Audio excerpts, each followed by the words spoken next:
আজকে আমাদের মাঝে যে গুণজনদের উপস্থিতি, আমাদের সময় যেহেতু সর্বদা ব্যানারটা আমাদের পাশে আছে, সবাই নাম দেখতে পাচ্ছেন।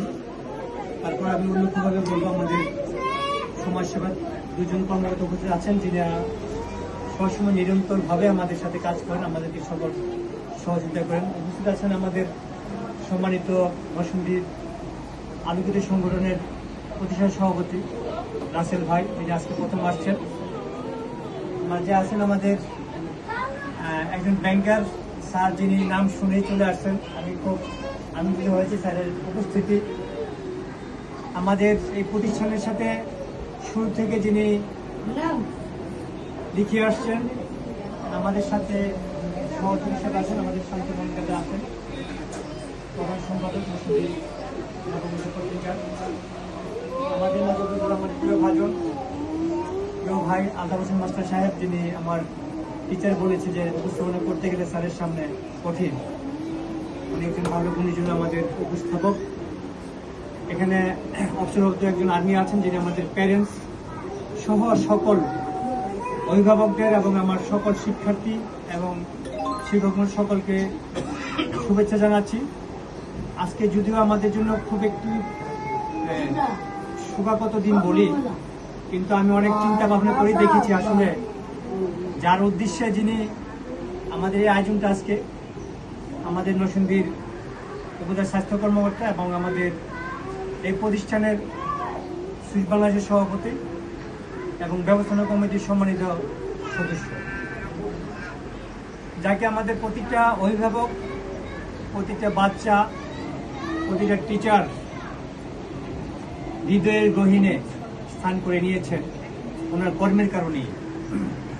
আজকের প্রতিষ্ঠানের উন্নতি, অগ্রগতি, সকল সমন্বয়টাই তিনি করেছেন। আমি নামে মাত্রই ছিলাম প্রতিষ্ঠানের পক্ষ থেকে। তো দীর্ঘ সময় যে পদটা উনি চলে আসছে, সাময়িক পদ থেকে আমরা যখন চাকরি করি, আমাদের চাকরির স্বাক্ষরই হয় বদলি হবে বলেই। এতে মনে করি যে আমরা এটা না যে স্যার চলেই যাচ্ছে, স্যার যেখানেই থাকুক না কেন, সবসময় উনি লালন করেন আমাদের এই স্কুলটাকে, উনি অ্যাড্রেস করেন। এবং এখানে দুইজন মানুষের স্বাক্ষর আমাদের নিয়োগে রয়েছে। ডাক্তার আবুজার সুমন স্যার, ওনার স্বাক্ষরিত নিয়োগে আমরা এখানে চাকরি করছি। আমাদের আসাদুল ইসলাম খান স্যার, যিনি সমাজসেবার সদরের দায়িত্বে আছেন, উনিও আছেন। আমাদের ডাক্তার শামীম স্যার, উনি পোস্টিং হয়েছেন, আপনারা সবাই চিনেন, যেন উনিও ছিলেন আমাদের প্রতিষ্ঠান লগ্নে। আমাদের প্রতিষ্ঠানটা সুইডের শাখা ছিল, সরকারের নীতিমালার কারণে আমাদের প্রতিটা প্রতিষ্ঠান একটা করে আলাদা করে নিবন্ধন করার কারণে স্কুলের নামটি পরিবর্তন হয়েছে আমাদের 2024 সালে। নামটা বর্তমানে নরসিংদী জেলা প্রশাসন বুদ্ধিবন্ধু ডিস্ট্রিক্ট বিদ্যালয় এই নামে এখন কার্যক্রম চলছে। আপনারা আনন্দিত হবেন যে আমাদের অত্যন্ত পরিশ্রম, প্রশাসনের অত্যন্ত পরিশ্রমের কারণে আমাদের স্কুলটা বর্তমানে এন্ট্রিভুক্ত হয়েছে আমাদের 2026 সালে। আমাদের এখানে এখন 21 জন শিক্ষক রয়েছে, 8 জন আমাদের স্টাফ রয়েছে এবং আমাদের এই প্রতিষ্ঠানের জন্য 50 জায়গা রয়েছে জেলা প্রশাসনের সার্বিক সহযোগিতায়। তৎকালীন আমাদের ডিসি মহোদয় ছিলেন মহোদয়, ওনার হাত দিয়ে, এবং প্রতিটা ডিসি মহোদয় আমাদের জন্য আন্তরিকভাবে কাজ করেন। এবং এখানে যারা আছে সবাই চোখ বন্ধ করে কাজ করেন। নাম শুনলে হয়েছে যে স্টুডেন্টের একটা কাজ। তো আমাদের সকল কাজের সাথে আপনারা স্বাগতিক, আমাদের পাশে আছেন। আজকে যিনি আমাদের মাঝে উপস্থিত হয়েছেন, ওনার কথাটা আরো পরে বলবো যদি সময় স্বল্পতা। আমাদের আবুজার সুমন স্যার স্মৃতিচারণ করতে গেলে অনেক বিষয় এখানে চলে আসবে। আমরা যদি 24 ঘন্টা বলি, 24 ঘন্টা ওনার সাথে আমরা হট কালেকশন, আগেও ছিল এখনো আছে। কখন কি করতে হবে প্রতিষ্ঠানের জন্য, কোথায় যেতে হবে, কার কাছে যেতে হবে, কি কাজ করতে হবে, নিজের কাজটুকু সেরেই আমার কাজটা, আবার নিজের কাজের ভিতর থেকেও আমার কাজটা, বসে বসে কাজগুলি করতে। তো এরকম ডাইনামিক একজন মানুষ আমি আমার দেখা মতে আমার লাইফে, আমি তো দীর্ঘ সময় ধরে এদের নিয়ে কাজ করছি, খুব কমই পেয়েছি।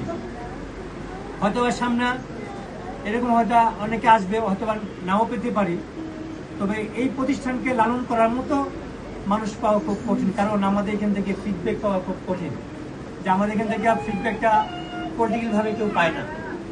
সেই জন্য আমরা অনেক পলিটিক্যাল কোনো লিডারকে আমরা এখানে ইনভাইট করি নাই, নাই। আমরা দেখেছি যখনই সুমন স্যার ফার্স্ট টাইম যেদিন আসছে, ওনার একজন বন্ধুর সাথে আসছে, উনি আমাদের সেক্রেটারি ছিলেন নাজমুল ভাই। উনি যেদিন আসছে ওদিন থেকে ওনার যে অনুভূতিটা ছিল, পরবর্তী সময়ে প্রায় আমাদের 12, 14, 15 বছর হয়ে গেছে, সেই থেকে অনেক মানুষই আমাদের পাশে ছিল না। আমাদের এখানে আমরা দীর্ঘ 14 বছর বিনা বেতনে চাকরি করে এখানে এখনো আমাদের স্কুলটা এমপিভুক্ত হয়েছে।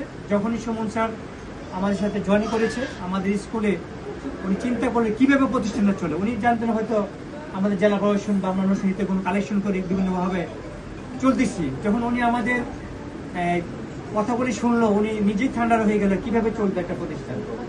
আর এত দূর থেকে টিচাররা আছে, দিন শেষে একটা প্রাপ্তি থাকে প্রত্যেকদিন। তো উনি তাৎক্ষণিকভাবে আমার মতো করে ডক্টর লেভেল থেকে, শামীম স্যার উনি সহ ডক্টর লেভেল থেকে আমাদের 500 টাকা করে প্রতি মাসে একটা কালেকশনের ব্যবস্থা করে দিয়েছিলেন। সেই সময়টা, সেই পিরিয়ডটা ছিল আমাদের জন্য একটু রাজকীয় পিরিয়ড, যে মানুষ অনেক পরিশ্রম করার পরে যদি দিন শেষে 5 টাকা পায়, সেটা বলতে পারে যে না, আমি আজকে 5টা টাকা পেয়েছি, আমি 7 দিন পরিশ্রম করি। তো ওই দিনটা আসলে ভুলার মতো না। তার আগেও আমাদের এখানে কমিটিতে লোকজন ছিলেন। আমরা মাস শেষে বা ঈদের সময় একটা আমাদের প্রাপ্তি ছিল, যে আমি অনেক সময় আমাদের টিচারদেরকে বলে থাকি যে দেখো, আমরা কিন্তু 7 বছর চলেছে, 8 বছর চলে গেছে, 8টা টাকাও পাইনি। কেউ এসে একদিন বলেনি যে আপনারা কি অবস্থায় আছেন, আপনাদেরকে আমরা আজকে 2000 টাকা দিয়ে যাই, এই টাকাটা আপনারা মিলেমিশে কিছু খেয়ে বা নিয়ে।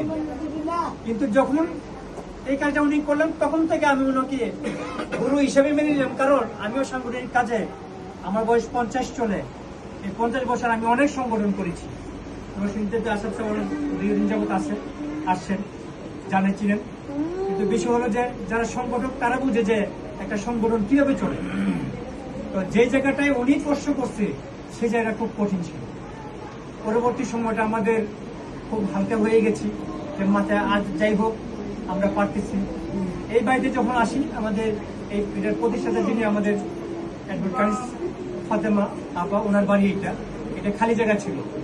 আপাকে বললাম যে আপা, এখন প্রতিষ্ঠানটা যদি মৃত হয়ে যায়, আপনারা আমার দুজনেরই কিন্তু এটা একটা বড় ধরনের একটা সমস্যা বলতে না, দুর্নাম হবে। তো আপনার বাড়িটা আমাদেরকে দেন, আপনি টাকা দিবেন, আমি করে নিব, আপনাকে মাস শেষে আমি একটা ভাড়া দিব। উনি নামে মাত্র একটা ভাড়া, ওনাকে মনে রাখতে হবে আমাদের এই প্রতিষ্ঠান, যে ওনার কারণেই আছে কিন্তু আমরা এখানে দাঁড়িয়ে আছি, এখানে কন্টিনিউ করতেছি।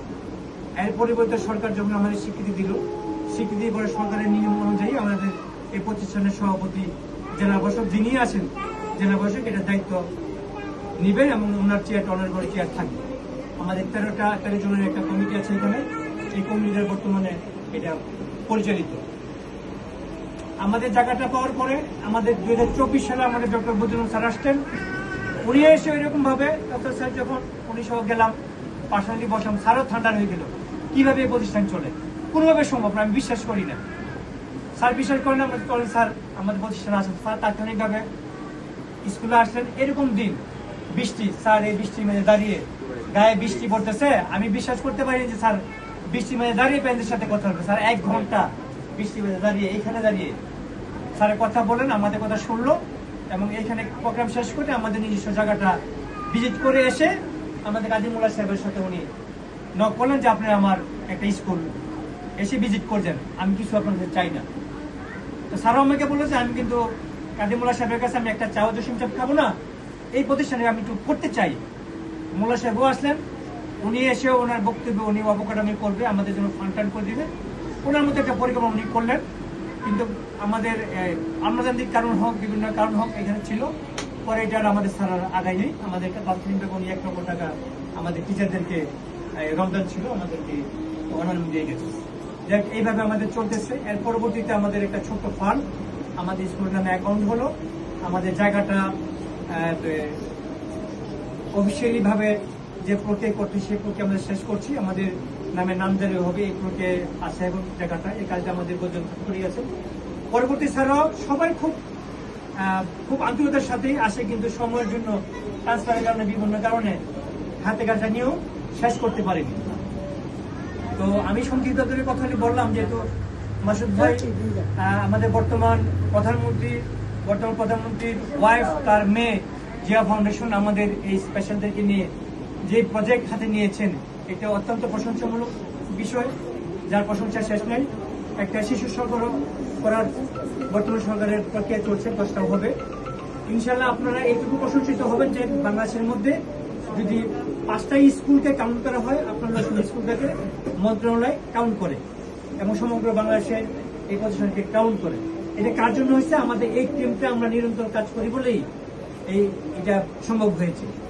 তো আমরা আশা করব আমাদের আবু বকর সুমন মহোদয় যেখানে থাকুক, উনি তো নরসিংদীর মানুষ, ওনার গায়ে নরসিংদীর মাটি, মানুষের গন্ধ, উনি যেখানেই থাকুক, উনি তো প্রশিক্ষণ নিয়েছে, অস্ত্র তো আর জমা হয়েছে, প্রশিক্ষণ দ্বারা ওনার জমা হয় নাই।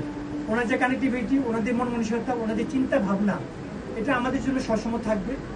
আমাদের জন্য সবসময় উনি পাগল হয়ে কাজ করেন, যেটা মানে দেখানোর মতন আর কি। আর যারা এখানে আমাদের অফিসাররা যারা এখানে আছেন, আপনারা যারা ওনার সম্পর্কে জানেন, এটা তো আপনাদেরকে নতুন করে বোঝানোর সুযোগ নাই আমার, কারণ আমাদের প্যারেন্টসরা অনেকে এখানে নতুন আছে, আমাদের টিচাররা যারা এমপিভুক্ত ছিল তারা সবাই তো এখন কন্টিনিউ আমাদের স্কুল করছে। তো আপনাদের সার্বিক সহযোগিতা আশা করছি আমাদের প্রতিষ্ঠানের সাথে আপনারা থাকবেন। এবং ডাক্তার মাসুদ স্যারকে বলবো, ওনার মনোপ্রাণ আমাদের প্রতিষ্ঠানে আমি জানি। আমি যখন জিয়া ফাউন্ডেশন একটা প্রোগ্রামে আমাদেরকে নিয়ে গেল, আমি খুবই ঠান্ডা হয়ে গেলাম যে ওনার এত বড় আয়োজন আমাদেরকে নিয়ে। সুমন স্যার শুধু বলছে আপনার যদি কিছু একটা করছি, উনি খুব গম্ভীর মানুষ, প্রকাশ্য না, অভিমানী মানুষ, প্রকাশ্য না, কি করছে এটা পরে বুঝতে পারি। তো গিয়ে পরে যখন প্রোগ্রামটা শুনলাম যে এতগুলা মানুষের উনি একটা আয়োজন করছে, এটা আমাদের নরসিংদীবাসীর জন্য একটা বড় চরম পাওয়া। নরসিংদী জেলার সবগুলো মানুষের মধ্যে যারা একদম তৃণমূল পর্যায়ের মানুষ, সেই মানুষগুলোকে আপনার জিয়া ফাউন্ডেশনের ত্রাণগুলাকে হাতে তো এখানে দিয়েছি এবং বাড়িতে যেয়ে পৌঁছে দিয়েছি। সেই ছোঁয়াটা, সেই ভালোবাসাটা, শ্রদ্ধাটা নুরুল্লাহ মাসুদ স্যারের কাছে আমরা পৌঁছাতে চেষ্টা করতে পেরেছি। এবং আমাদের জন্য সরকারিভাবে 2 জন মানুষ সদরে কাজ করে, পৌরসভায় কাজ করে। হিমেল ভাই তো এখানে যাওয়ার সময়, হিমেল সাথে যাওয়ার সময় দেখে যায়, আসার সময় দেখে যায়, কেমন ছবি নিয়ে যায়, আসার সময় তো কন্টিনিউ থাকেই। যদি আমি দূর থেকে সমস্যার সাথে কন্টিনিউ কানেক্টিভিটি থাকে, কি করতে হবে? আমার আগেই ওনারা পরিকল্পনা ইউনুসারকে নিজেরাই করে থাকেন। আমার কাজ করতে আমি এখানে বসে থাকি, শুধু যাই ওইখানে আমি ফ্লেভারটা নিয়ে আসি। সেই জন্য এই মানুষগুলোর জন্য দোয়া রইল। রাসেল ভাই তো আছে, আমাদের সুবিধাবঞ্চিত বাচ্চাদের নিয়ে কাজ করে। এটা আরেকটা সাইড, যে কাজগুলো ওনারা ওইভাবে করে না, মন থেকে করে না। একজন ব্যাংকার হয়ে আমি বলি যে ব্যাংকার আমি ভয় পাই যে ওনাকে সময় পাবো কিভাবে, কারণ আমার বেশ কটা ফ্রেন্ড ব্যাংকার হিসেবে আছে। তো বোনগুলো আসতে যে স্যার সাথে আসবে, আমি আরো ঠান্ডা হয়ে গেছি। স্যারকে কি তুমি সব একটা এই সময় ব্যাংক থেকে রেখেছে, স্যারকে নিয়ে আসে, স্যারও ইচ্ছা করতে। আমি খুব প্রাউড যে আপনাদের উপস্থিতি এবং আপনাদের এই উপস্থিতিতে আলোচনা আমাদের হয়তো করবো না, সমস্যার কথা শুনবো, আমাদের প্রধানমন্ত্রীর কথা শুনবো, আর বাকিদের অনুভূতিটা পেশ করবেন। অনেকে আসলে হয়তো যেতে চান না, সময়ের জন্য নিজেদের চেয়ার থেকে আসছেন। আমাদের আশাফ সাহেব নজরপুর থেকে চলে আসছেন, শুধু বলছে স্যার কালকে প্রোগ্রাম। এই যে আমার বাড়ি করিমপুর, আমি জানি কি ঝামেলার মধ্যে আছে, তারপরে উনি চলে আসছে। এটা একটা ভালোবাসার বিষয়, সম্মানের বিষয়, সম্মানের জায়গা, ভালোবাসার জায়গা। তো ধন্যবাদ আজকের উপস্থিতি আপনাদের। কেমন